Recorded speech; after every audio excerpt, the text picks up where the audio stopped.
নমস্কার, আমি শ্রী হরিহর পাল। ঋষিবাণী চ্যানেলে আপনাদের সবাইকে স্বাগত। আমি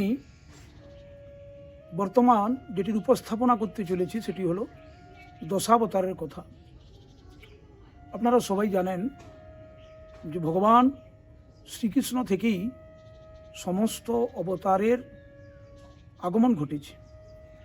ভগবান শ্রীকৃষ্ণ অবতারী, তার থেকেই সমস্ত অবতারের সৃষ্টি হয়। লীলাবতার, গুণাবতার, এরকম বিভিন্ন অবতার আছেন। তো আজকে আমি প্রথমে যে অবতার মৎস্য অবতারের কথা বলবো। 10 অবতারের নামটা একটু বলি: মৎস্য, কুর্ম, বরাহ, নৃসিংহ, বামন, পরশুরাম, রাম, বলরাম, বুদ্ধ, কল্কি।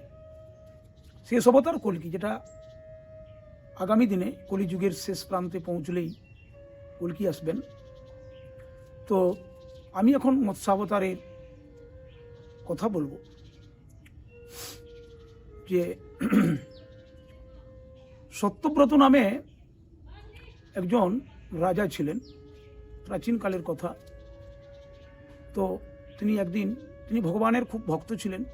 তিনি একদিন যখন সূর্যার্ঘ্য নিবেদন করছেন, তার সে নিবেদন করার সময় একটি ছোট মাছ এসে তার সেই করতলে প্রবেশ করল। রাজা তখন সেটিকে কি করলেন না, ধরে তার কমণ্ডলুর মধ্যে প্রবেশ করালেন। কিন্তু সেই ছোট মাছটি ধীরে ধীরে বড় হতে লাগলো। কমণ্ডলের মধ্যে জায়গাটা পর্যাপ্ত হলো না। তখন তিনি সেটিকে বের করে ছেড়ে দিতে চাইলেন, কিন্তু সেই মাছটি রাজাকে অনুরোধ করলো যে তাকে যেন সেখানে চলে না ছাড়া হয়। তখন সত্যব্রত তাকে আশ্রমে নিয়ে গেলেন এবং একটি বড় তামার পাত্রে তাকে ছেড়ে দিলেন। কিন্তু দেখা গেল তামার পাত্রটিও পর্যাপ্ত হলো না।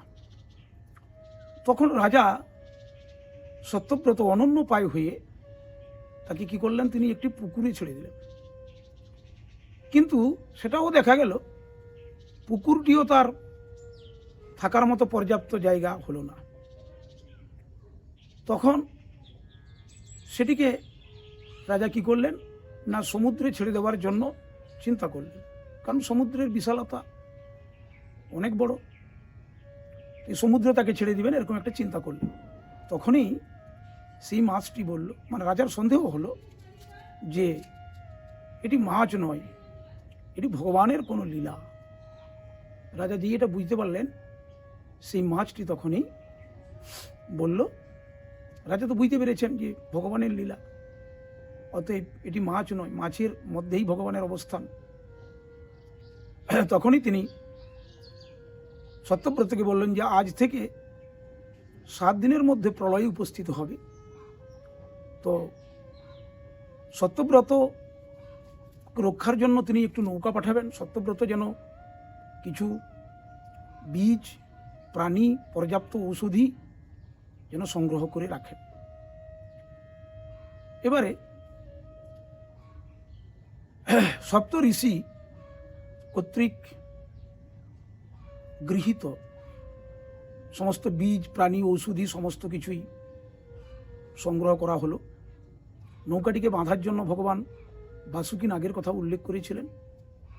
তো যাই হোক, যেদিন এই কথাটা হলো তার 7 দিন পরে, 7 দিনের দিন সত্যব্রত যখন স্মরণ করলেন ভগবানকে, ঠিক তখনই এই মহাপ্রলয়ের আগমন ঘটল। মহাপ্রলয় যখন আগমন ঘটল, তখন এরা সপ্ত ঋষি এবং সত্যব্রত আর তাদের সংগৃহীত যে সমস্ত বীজ, প্রাণী, ঔষধি সমস্ত নিয়ে তারা নৌকায় উঠে পড়লেন। নৌকাটি যখন সেই প্রলয়ের মধ্যে সে যেতে লাগলো, আর তাকে রক্ষা করার জন্য ভগবান কি করলেন, মৎস্যরূপ ধারণ করে শৃঙ্গ অবস্থায় স্বর্ণশৃঙ্গকে ধারণ করে ভগবান কি করলেন না, ওই নৌকার কাছে পৌঁছে গেলেন এবং সে নৌকায় অবস্থিত সত্যব্রত এবং মুনিদেরকে নানান দার্শনিক কথা, শাস্ত্র কথা তিনি বলতে লাগলেন। ঠিক এই সময় দেখা গেল ব্রহ্মাজি জলের মধ্যে ঘুমিয়েছিলেন। সেই সময় দৈত্য হয়গ্রীব কি করলো না, বেদকে চুরি করে নিল। ভগবানের চোখে পড়ে গেল। ভগবানের তখন বেদকে রক্ষা করার জন্য তিনি কি করলেন না, হয়গ্রীবকে আক্রমণ করলেন। হয়গ্রীবের সঙ্গে ভগবানের প্রবল সংগ্রাম হলো। শেষ পর্যন্ত হয়গ্রীব পরাজিত ও নিহত হলো এবং ভগবান কি করলেন না, বেদকে সুরক্ষা করলেন। তো মহাকবি জয়দেব তিনি পরম ভক্ত ভগবানের। সেই জয়দেব গীতগোবিন্দম কাব্য যে রচনা করেছিলেন সেখানে দশাবতারের কথাও উল্লেখ করেছেন এবং 10টি শ্লোকের মাধ্যমে এক একজন অবতারের কাছে তিনি স্তুতি করেছেন, অবতারের স্তুতি করেছেন। তো মৎস্যাবতারে প্রথমে কি বললেন তিনি না, প্রলয় পয়োধি জলে ধৃতবান ও শিবেদম বিহিত বহিত্র চরিত্র মুখেদম কেশব ধৃত মীন শরীর জয় জগদীশ হরি। হে ভগবান, হে করুণা সিন্ধু, প্রলয়কালে তোমার আবির্ভাব ঘটেছিল। তুমি মৎস্যরূপে আবির্ভূত হয়ে তুমি বেদকে উদ্ধার করেছিলে এবং সপ্ত ঋষি এবং তোমার পরম ভক্ত সত্যব্রত, রাজা সত্যব্রতকে তুমি রক্ষা করেছিলে।